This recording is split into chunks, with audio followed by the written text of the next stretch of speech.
Hi everyone, welcome back to our last section on understanding and resolving conflict. So I want to focus in now more on the role of the formal and informal leader. And so as we've talked about since the beginning of this class, all nurses are leaders in their work environment. And in fact, those informal leadership that you see at the bedside as frontline workers, informal leadership has a significant impact on work culture. So encouraging positive working relationships among healthcare providers from a leader, it requires effective conflict management skills, and that's an integral part of having a positive practice environment.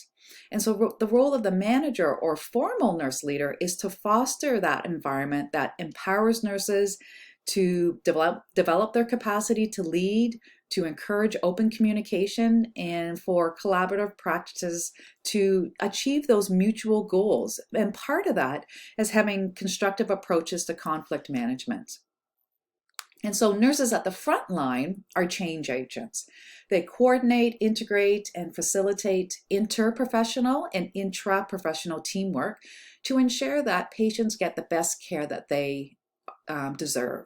And so frontline nurse leaders must have strong communication and organizational skills and must be approachable, emotionally intelligent, and have an ability to embrace others who may have different opinions and ways of being. So these are the frontline workers that you'll be when you graduate as a new RN.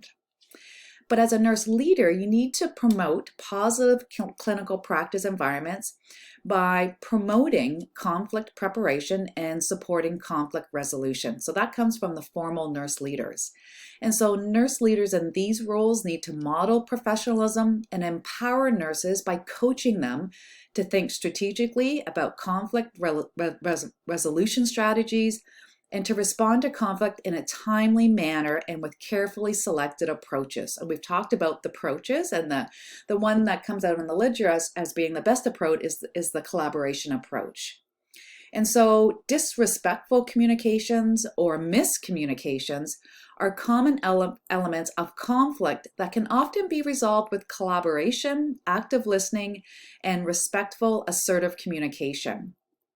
And furthermore, triangulated communication has become common practice in many nursing settings where nurses avoid working out their conflicted feelings with the colleague that triggered them, but going instead to other nurses or to the nurse manager. And so nurse leaders can encourage collaboration by modeling that direct, open, honest communication and demonstrating commitment to address conflict in a timely fashion. And so teaching nurses frontline nurses to address conflict in an appropriate way. And furthermore, work environments that promote that authenticity and diversity tend to be less threatened by conflict, enabling nurses to feel accepted and a sense of belonging despite differences in opinions and ways of being. So that's really important. Something that you may not thought about is that for the first time in history, 4 generations of nurses are working together. And so that has thrown some other things into the realm of conflict management. And so the healthcare workforce today is made up of individuals from 4 generations, and you can imagine the generational differences that exist in values, traits, expectations, communication style, and their behavior, which all influence professional relationships. And so these intergenerational tensions can sometimes lead to conflict. So in nursing, individuals with a higher status, such as a senior nurse, often from an older generation, tend to set emotional display rules and determine when these displays are appropriate. And so these individuals that question these power imbalances by disturbing the status quo are at risk of becoming targets of shaming and incivility. So it's basically disrupting the status quo of maybe a more senior nurse who has set the tone for the unit. And so if this pattern is supported by nurse leaders who fear diversity and don't want to disturb the status quo, they often, it leads to those new nurses being silenced. And so really good leaders can establish workplace cultures that acknowledge these generational differences by highlighting them and building on the strengths that this diversity brings, while also recognizing that we do have common things on the unit that are happening, common goals on the unit that we want to strive towards. And it doesn't matter what generation you're from.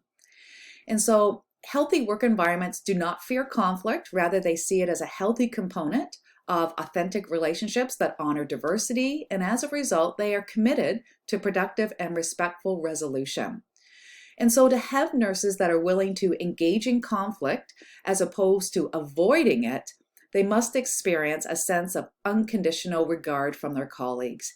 And so unconditional positive regard is evident in environments that empower this authenticity, seeing the beauty in the mosaic of diverse backgrounds and personalities, and an ability to navigate differences with compassion and respect.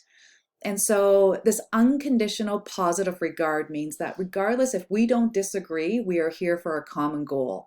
And so nurse leaders must believe that they will not be shamed, nurses must believe that they will not be shamed for bringing forward new ideas that challenge the status quo. And so nurse managers often don't invest enough time into assessing the workplace culture and specifically the conflict management habits of nurses. Maybe you don't feel qualified or sufficiently experienced to deal with conflict. Moreover, some staff can be difficult to work with. So managers must remain focused on the problem and not the personalities of the team members. Nurse managers must quickly address and intervene in conflict and lateral violence. And we'll talk about this in a few slides. So they must also remain cognizant of other pitfalls of effective communication of resolution. For example, nurse managers commonly avoid conflict in the workplace by delaying responding to colleagues' concerns voiced in staff meetings, not replying to voicemails or emails, or canceling or postponing important meetings.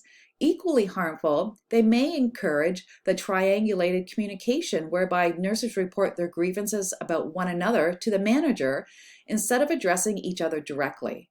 And so if this behavior is known and continues, conflict remains and the avoiding behavior becomes acceptable and leads to poor outcomes for the individuals involved, patients, and the organization. And so to reduce conflict and the incidence of workplace violence, the leader must empower nurses to create a respectful practice climate while at the same time set acceptable standards of behavior. And so zero tolerance policies can be helpful to underscore certain organizational values, ensuring that nurses are aware that certain behaviors will not be tolerated.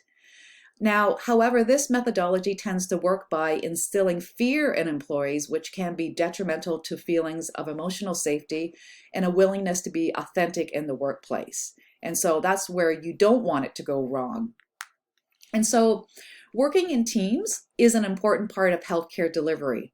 Negative relationships among nurses can disrupt team performance, ultimately compromising patient safety, which is the ultimate common goal. And so for teams to be successful, they need to work independently of managers, receiving direction and intervention when needed. So they need to be able to deal with the conflict at the unit level, maybe without involving the manager.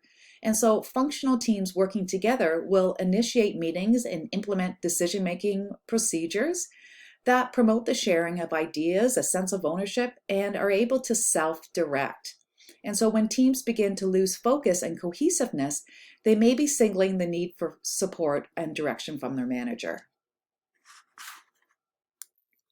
I want to talk a little bit about mediation. So when those close to its source of conflict, so nurse leaders, when they can't manage the conflict, mediation, which is a process of using a third party, a trained third party, can assist with conflict resolution. And so mediation is a learned skill for which advanced training is available and required.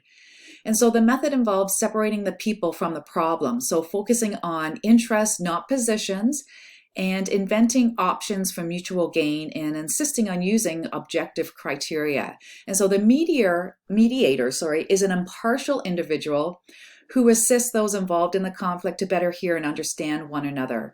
And so mediation helps reduce the focus on who can control whom and on a winner. So you want to get beyond that. And so in clinical practice environments, negotiating conflicts may be more difficult when at least one of the parties is on an unequal playing field.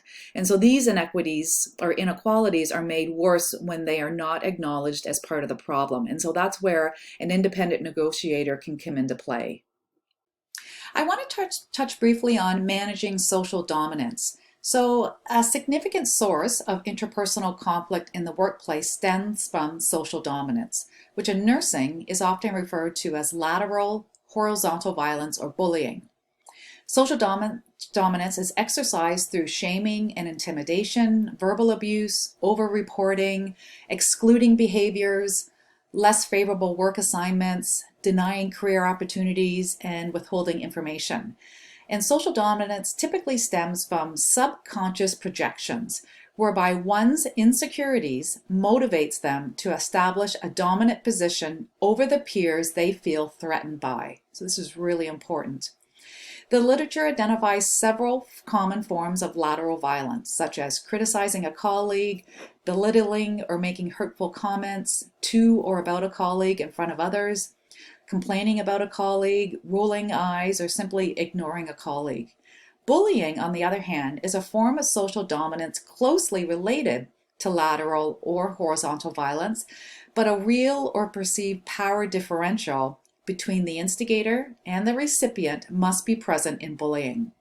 Acts of bullying are associated with psychologic and physical stress, underperformance, professional disengagement, increased job turnover, and the potential for diminished quality of care.